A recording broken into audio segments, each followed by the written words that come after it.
अऊज़ु बिल्लाहि मिनश्शैतानिर्रजीम बिस्मिल्लाहिर्रहमानिर्रहीम। प्यारे बच्चों, अस्सलामु अलैकुम वरहमतुल्लाहि वबरकातुहू। बच्चों, कल मैंने आपको इल्म नाहwu के बारे में एक तारुफ दिया। यानी इल्म नाहwu वो इल्म है जिसके ज़रिए अज्ज़ाए कलाम की सही तरतीब व तरकीब और उनका बाहमी ताल्लुक़ ठीक ठीक मालूम होती है, ताकि बोलने वाला या इंसान जो दुरुस्त कलाम के वक्त गलतियों से बचा रहे।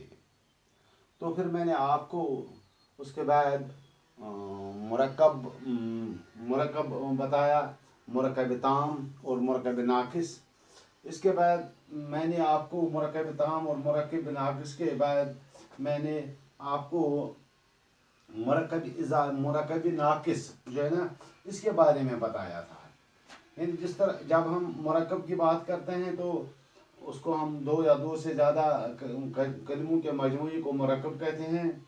और मुरक्कब की जो दो किस्में हैं उनमें मुरक्कब ताम और दूसरा है मुरक्कब नाकिस।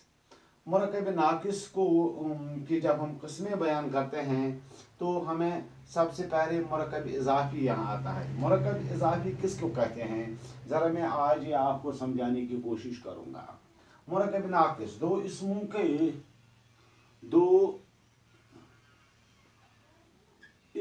के मिलने से या जोड़ने से मिलने से माने में जो एक माने में जो एक नातमाम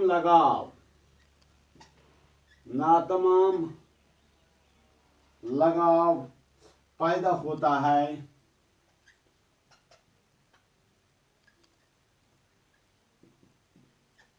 इसे इजाफत कहते हैं। मैं आपको बताऊंगा जिस इस्म का, ये आप जरूर याद रखिए, जिस इस्म का किसी इस्म के साथ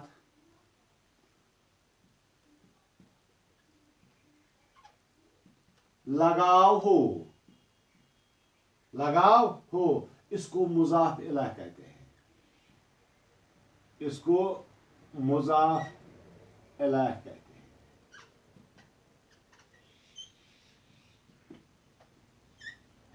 यहाँ मैंने आपको दो चीज बताया। एक इजाफत मैंने बताया, ये दो इस्मों के मिलने से माने में जो एक नातमाम लगाव पैदा होता है, इसे इजाफत कहते हैं।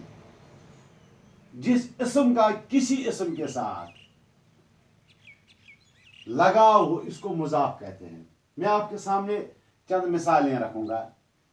आबिद का मकान,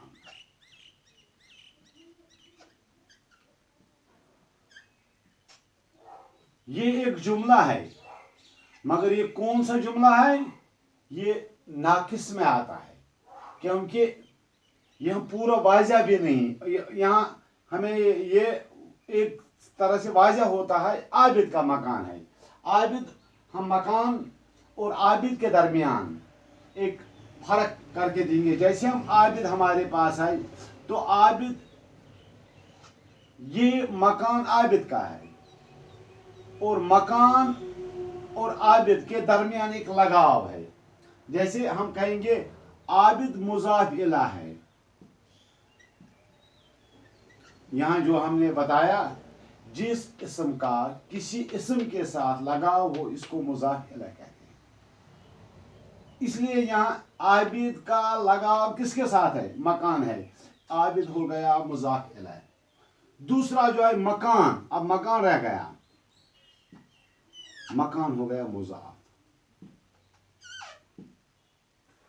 नंबर 3, इसके दरमियान जो एक और लफ्ज़ है, इसको हम काजो कहते हैं, इसको हम इजाफत कहते हैं। जो आज का हमारा मौजू है वो यही है कि इजाफत किससे कहते हैं। इजाफत मुरक्कब नाकिस, मुरक्कब इजाफी में हमने बयान किया। तो یہ اس کو ہم مضاف کہتے ہیں، اضافت کہتے ہیں. یہ کا جیسے ہمارے سامنے اور بھی جملے ہیں، مگر ایک چیز میں آپ کو یہاں پہلے سمجھانے کی کوشش کروں گا. اردو میں یاد رکھنا یہ چاہیے، اردو میں مضاف الیہ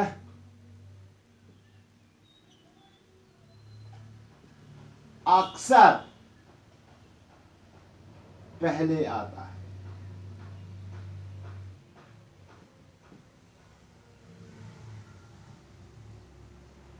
اور مضاف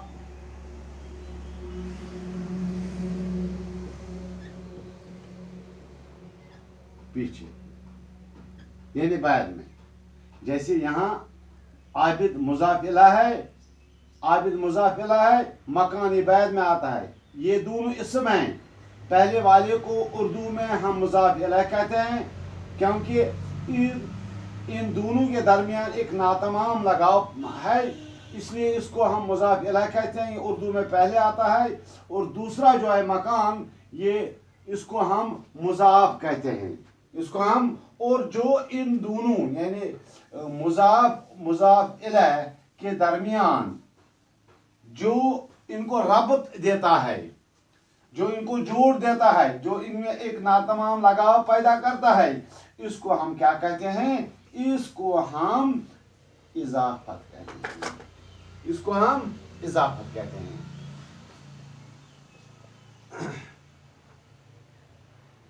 اگر ہم اور بھی جملے اس میں یہ بیان کریں گے، عابد کے مکان، عابد کا مکان، جیسے ہم نے جملہ لکھا تھا عابد کا مکان، اسی کو ہم تھوڑا اور آگے بڑھائیں گے اسی جملے سے.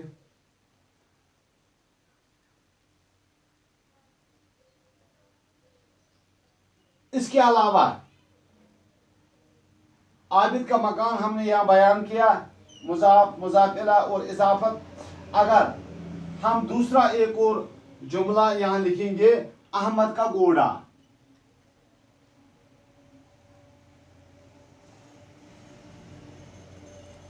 یہ احمد کا گھوڑا.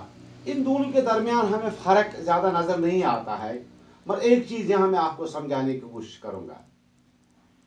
احمد کا گھوڑا، یہ کا یہ اضافت ہے، گھوڑا ہے مضاف، احمد ہے مضاف الیہ. مگر ہم ایک چیز یہاں اخذ کرتے ہیں کہ یہ گھوڑا یہ واحد ہے، یہ جمع نہیں ہے. احمد کا گھوڑا، یہ گھوڑا واحد ہے. گویا ان جملوں میں ہم نہ صرف واحد جمع دیکھ سکتے ہیں، بلکہ تذکیر و تانیث کی ہمیں یہاں، جیسے ہم یہ راشدہ کی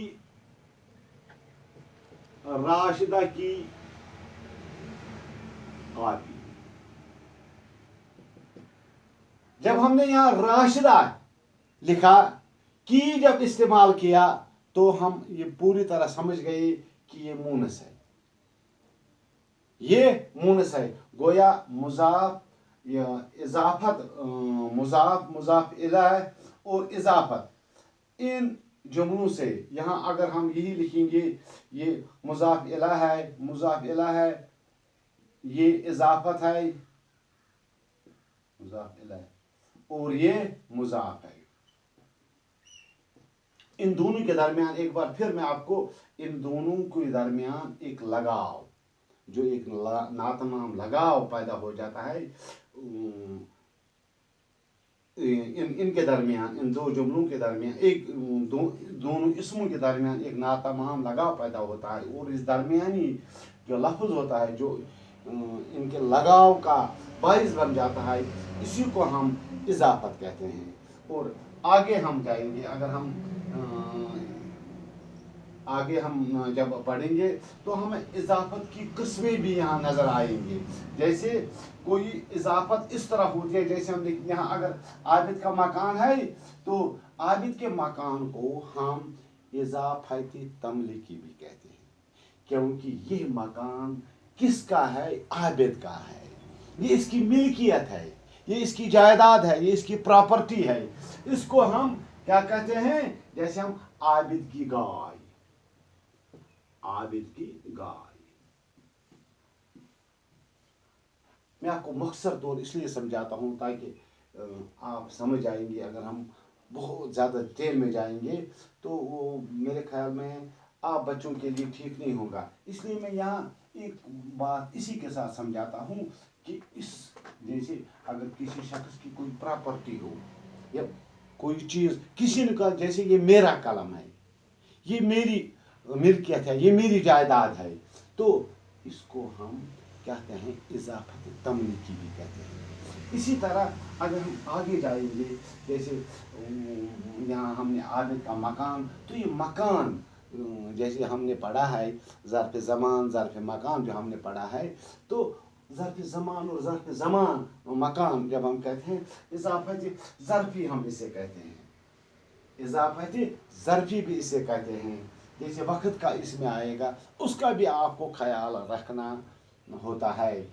इतना तो हम जब हम नहव करते हैं तो हमें इन चीज़ों पर भी वहाँ गौर करना है। लेकिन आप बच्चों को, चूँकि हम आमने सामने नहीं है, लेकिन आमने सामने न होने के बावजूद आप कोशिश करेंगे कि ये मकसद तौर ये समझने की कोशिश करेंगे जिससे आप इम्तिहान में ठीक तरह से इस इल्म नहव को हल कर सकेंगे। इंशाअल्लाह कल आगे बढ़ेंगे इसी इजाफत के, जैसे हमने तमलीकी उठाया, इसी ज़रफ़ी, तहक़ीक़ी, तवसीफ़ी, इसी और आगे बढ़ने की कोशिश करेंगे।